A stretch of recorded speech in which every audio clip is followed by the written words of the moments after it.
Hey everyone, welcome back to the English Leap podcast, your go-to English podcast for learning English and growing through real life. I'm Erin. And I'm Evan. And before we jump into today's topic, we want to share something important and, honestly, long overdue. Yeah, we've been reading your comments, and one request kept coming up again and again. Can you please tell us the English level of each podcast episode? A lot of you said it would help you choose what to listen to, based on your current level, and honestly, it makes total sense. So, we're doing exactly that. Starting now, we're organizing all our podcast episodes into clear levels: beginner, intermediate, and advanced. You'll see the level mentioned in the thumbnail of each video, and we're also creating separate playlists for each level to make it super easy to navigate. Exactly. So if you're just starting out, or if you're ready for a challenge, you'll always know which episode is right for you. No more guessing. And speaking of the right episode, today's one is perfect for intermediate B1 learners. We're talking about something we all think about: money and happiness. Yep, we all think about it. We work hard, save money, dream big. But is money really the key to happiness? Or is it just part of the puzzle?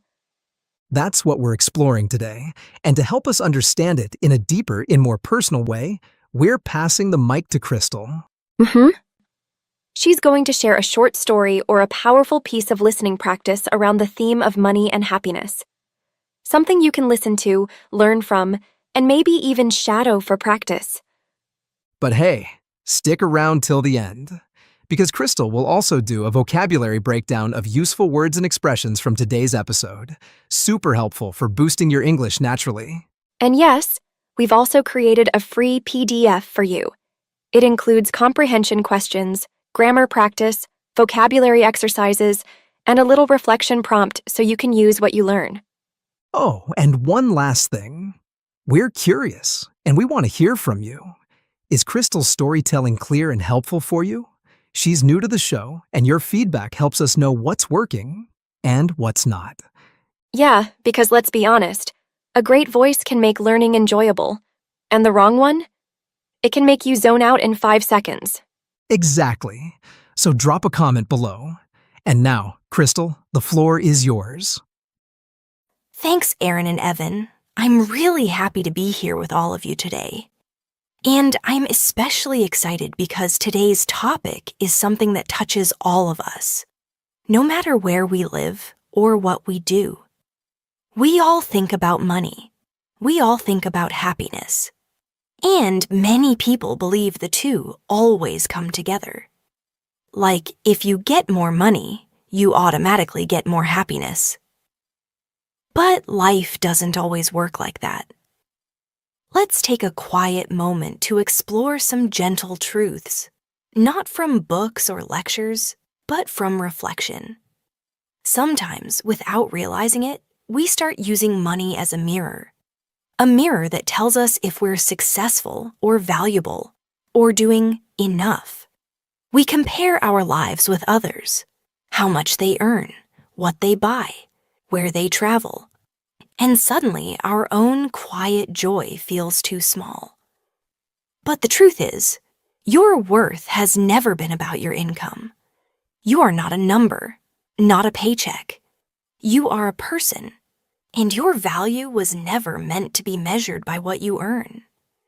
I once knew someone who earned very little but always smiled. She grew herbs in small pots, made tea for neighbors, and talked to the postman like he was family. Her life was simple, but she never seemed to question her value. And somehow that confidence felt richer than any salary I'd ever heard of. And maybe that brings us to the next reflection, a subtle shift in thinking. Comfort is not the same as contentment. Money can buy comfort, and that matters. A warm blanket, a roof that doesn't leak, a good cup of coffee on a rainy morning. Comfort makes life easier. But contentment, that quiet feeling of this is enough, doesn't come from shopping carts or big paychecks. It comes from connection, from moments, from noticing what's already here. You can sit in the softest chair in the most beautiful house and still feel restless. Or you can share a simple dinner with someone you love and feel completely at peace. There was a time I stayed at a luxury hotel, everything polished and quiet. But I felt alone. That same month, I visited a friend who lived in a tiny studio. We cooked, laughed, and slept on a mattress on the floor. That night, I slept better. So maybe the question isn't, what can I buy to feel better? But what do I already have that makes me feel whole? And as we think about that, we have to talk about the currency we forget: time. Time is the quietest form of wealth. Every job, every task, every dollar we earn, it all costs time. But we rarely pause to ask, is this how I want to spend my life? We chase more success, more status, more stuff. But while we're running, the quiet moments drift away. A slow walk, a deep conversation, a moment of rest. Money can buy things. But time? Once it's spent, it doesn't come back. When I was younger, I said yes to every opportunity. I thought that made me ambitious. But one day, I realized I hadn't watched a sunset in months. I was present in meetings, but absent in my life. And that thought led me to a powerful question. What if we stopped chasing more and started asking, what is enough? We live in a world that whispers, more is better. More money, more success, more followers, more everything. But we rarely stop to ask a softer, wiser question. What is enough for me? Enough doesn't have to mean average. It means peaceful. It means knowing where to stop so that joy doesn't get buried under the weight of too much. One of the most content people I've ever met had a one-bedroom flat, a second-hand bike, and no social media. But every morning, he brewed his coffee slowly, fed the birds outside his window, and read poetry. That was his version of enough. So pause for a moment and ask yourself gently, what does enough look like in my life? And once we understand enough, we realize we often have something worth giving, even if it's small. There's a quiet joy in giving, not out of pressure or guilt, but from the heart. Whether it's a kind word, a small gift, or a helping hand, sharing what we have reminds us that we're connected. And the beautiful part? Giving doesn't shrink your happiness. It expands it. People who give, even just a little, often feel more purposeful, more fulfilled, more human. Because when we lift someone else, we rise too.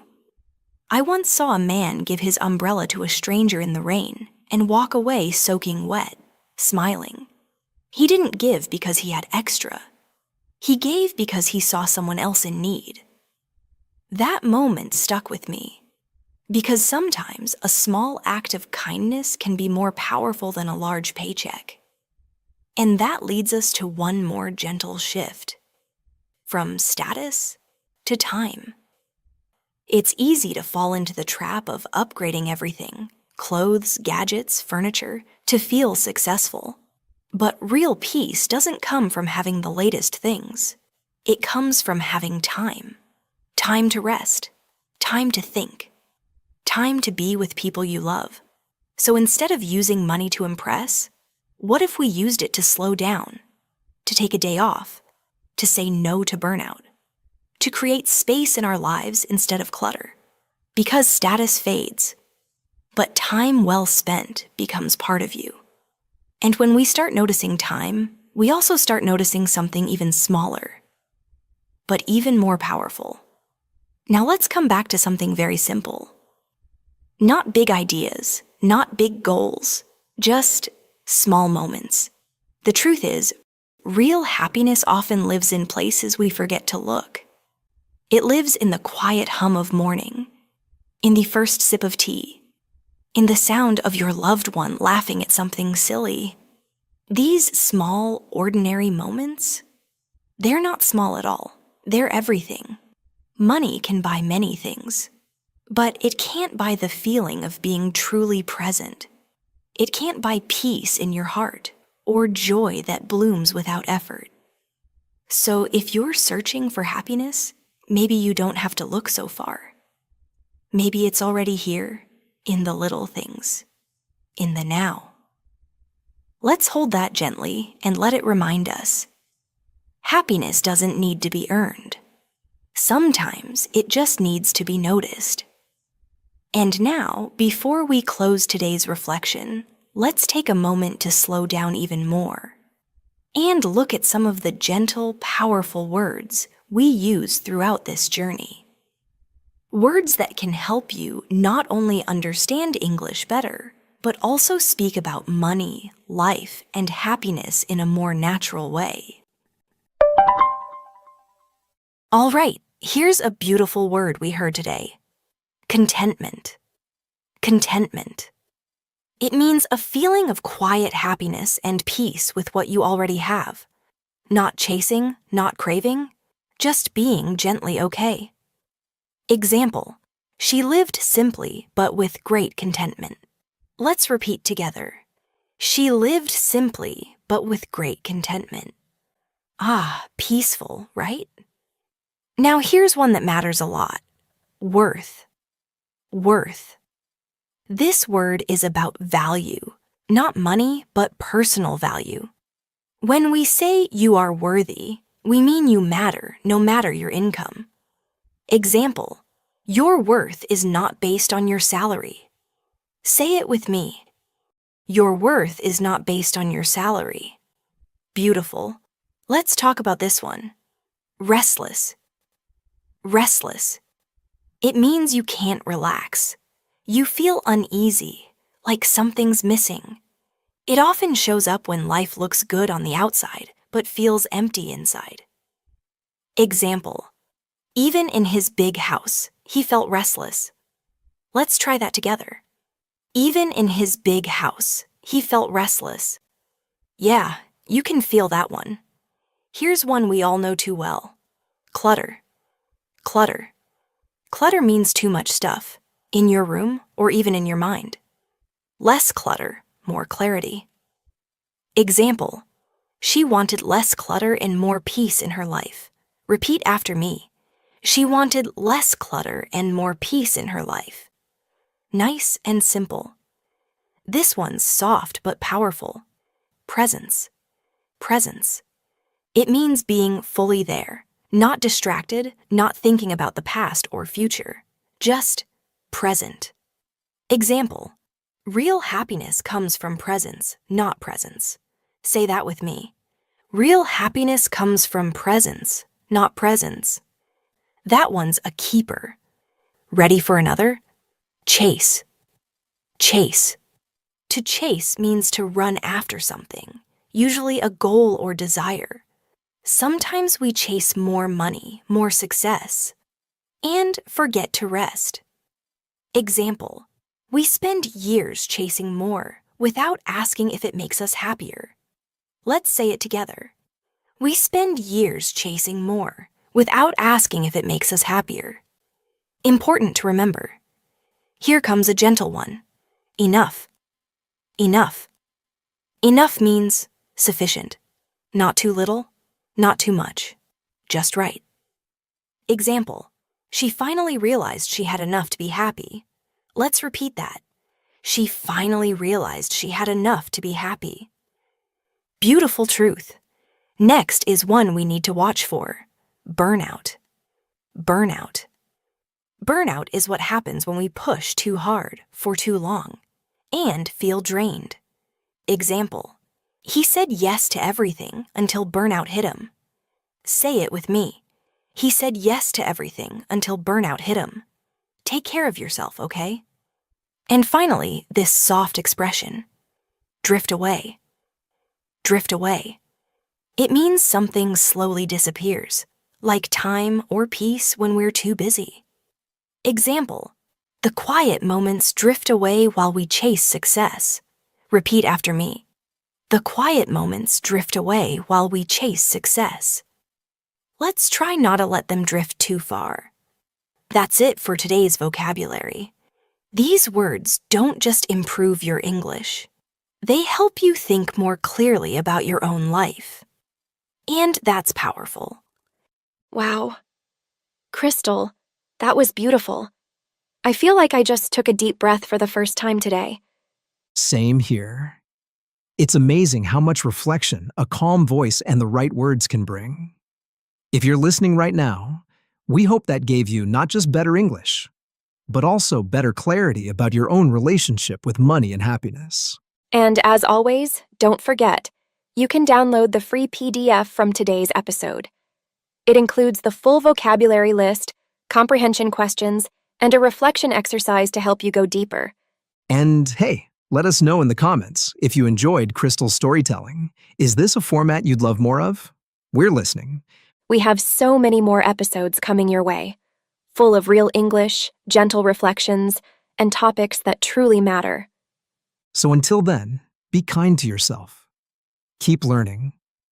And remember, sometimes the smallest moments carry the deepest joy. Thanks for spending your time with us.